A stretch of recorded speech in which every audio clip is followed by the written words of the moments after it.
Pemirsa, pasca kisruh dualisme kepengurusan Palang Merah Indonesia, pemerintah melalui Menteri Hukum memutuskan hanya mengakui satu kepengurusan PMI di bawah kepemimpinan Yusuf Kala.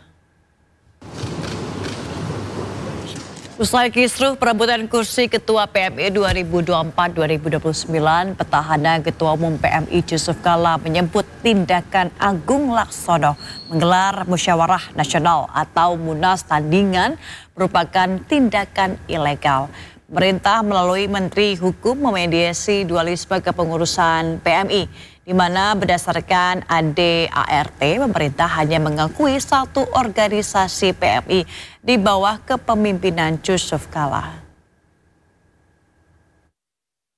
Kami telah menyerahkan balasan surat yang diajukan oleh pengurus Palang Merah Indonesia di bawah kepemimpinan Bapak Haji Yusuf Kala, dan sekaligus kami memberi jawaban bahwa pemerintah melalui Kementerian Hukum telah menerbitkan balasan surat yang pada intinya sesuai, dan setelah kami melakukan kajian berdasarkan anggaran dasar dan anggaran rumah tangga dari Palang Merah Indonesia, maka Kementerian Hukum memberi pengakuan atas anggaran dasar dan anggaran rumah tangga sekaligus pengurus baru Palang Merah Indonesia di bawah kepemimpinan Bapak Haji Muhammad Yusuf Kala.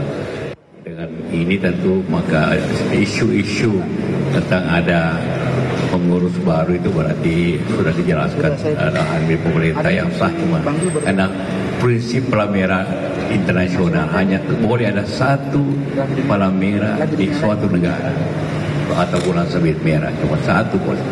Nah, karena itu kalau telah tadi akui pemerintah, maka secara sah, maka saya kira persoalannya telah selesai, dan tentunya teman-teman yang ada di dalam pihak ya bisa jadikan organisasinya menjadi organisasi sosial, organisasi membantu masyarakat, silakan aja, tapi tidak atas nama PMI. Nah, itu yang saya sampaikan. Menteri Koordinator Hukum dan HAM Yusril Iza Mahendra menjelaskan pemberian maaf kepada koruptor yang mengembalikan uangnya bisa melalui mekanisme amnesti dan abolisi. Dua langkah hukum tersebut bisa diberikan kepada tindak pidana apapun.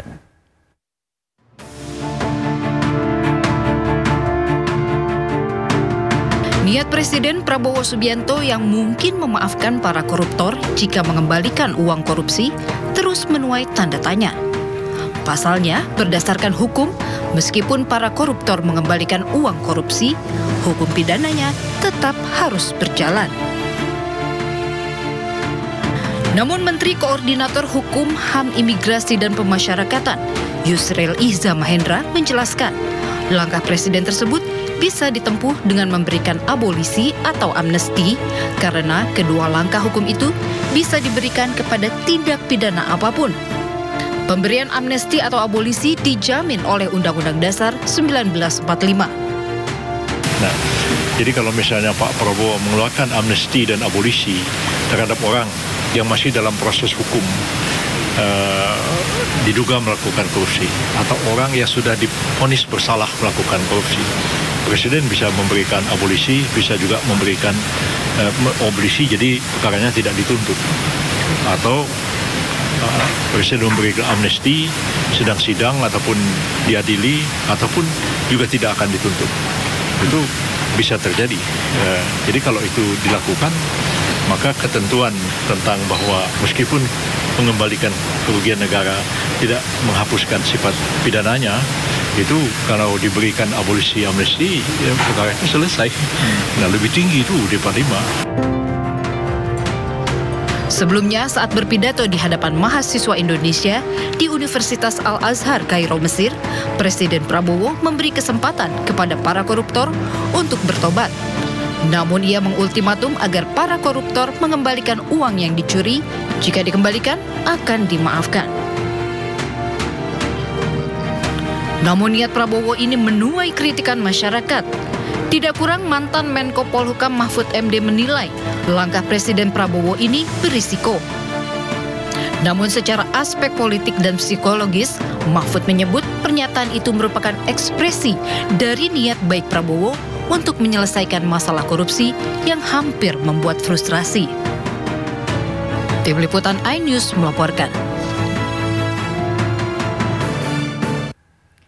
Presiden Prabowo meminta para koruptor untuk mengembalikan uang negara yang dicuri. Pemerintah pun mempertimbangkan untuk memaafkan koruptor yang mengembalikan seluruh uang hasil korupsi.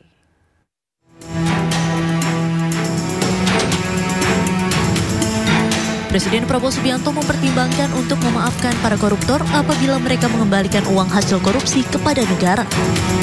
Hal tersebut disampaikan Presiden Prabowo di hadapan sejumlah mahasiswa Indonesia di Kairo saat kunjungan ke Mesir Rabu waktu setempat. Presiden Prabowo menyampaikan ia sedang memberikan kesempatan bagi para koruptor untuk bertaubat. Ia pun menyebut pemerintah akan memaafkan bila semua uang curian hasil korupsi dikembalikan ke negara. Pemerintah pun akan membuat mekanisme pengembalian uang korupsi yang bisa dilakukan tanpa diketahui publik. Memberi kesempatan untuk tobat. Hai para koruptor atau yang merasa pernah mencuri dari rakyat, kalau kau kembalikan yang kau curi, ya mungkin kita maafkan. Tapi kembalikan dong. Nanti kita beri kesempatan. Cara mengembalikannya bisa diam-diam supaya nggak ketahuan. Mengembalikan loh ya. Tapi kembalikan. Kemudian, hai kalian-kalian yang sudah terima fasilitas dari bangsa negara, bayarlah kewajibanmu. Ya. Asal kau bayar kewajibanmu, taat kepada hukum, sudah kita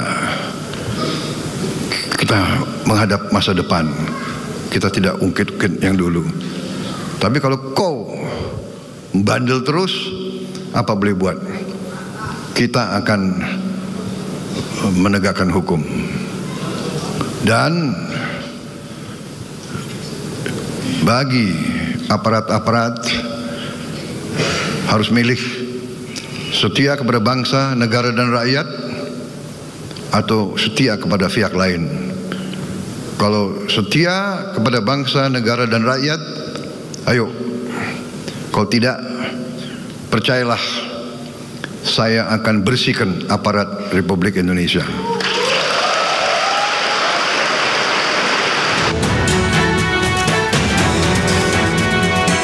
Diketahui berdasarkan riset Indeks Persepsi Korupsi atau IPK tahun 2023 yang dilakukan Transparency International, mencatat bahwa Indonesia kembali meraih skor 34, sama dengan perolehan Indonesia di tahun 2022. Namun peringkat Indonesia menurun ke peringkat 115 dari 180 negara. Sebelumnya pada tahun 2022, Indonesia menempati peringkat 110 dari 180 negara. Tim Liputan iNews melaporkan.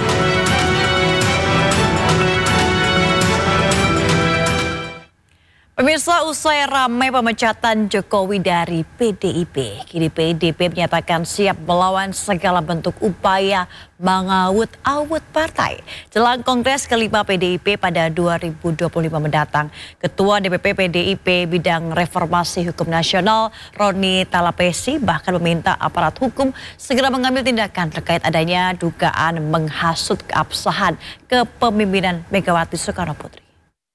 Dengan beredarnya baliho dan spanduk yang sifatnya menghasut telah menciptakan kondisi siaga 1 di internal PDI Perjuangan untuk memberikan reaksi terhadap adanya upaya mengawut-awut PDI Perjuangan menjelang Kongres PDI Perjuangan yang sebagaimana dinyatakan oleh Ibu Megawati Soekarno Putri.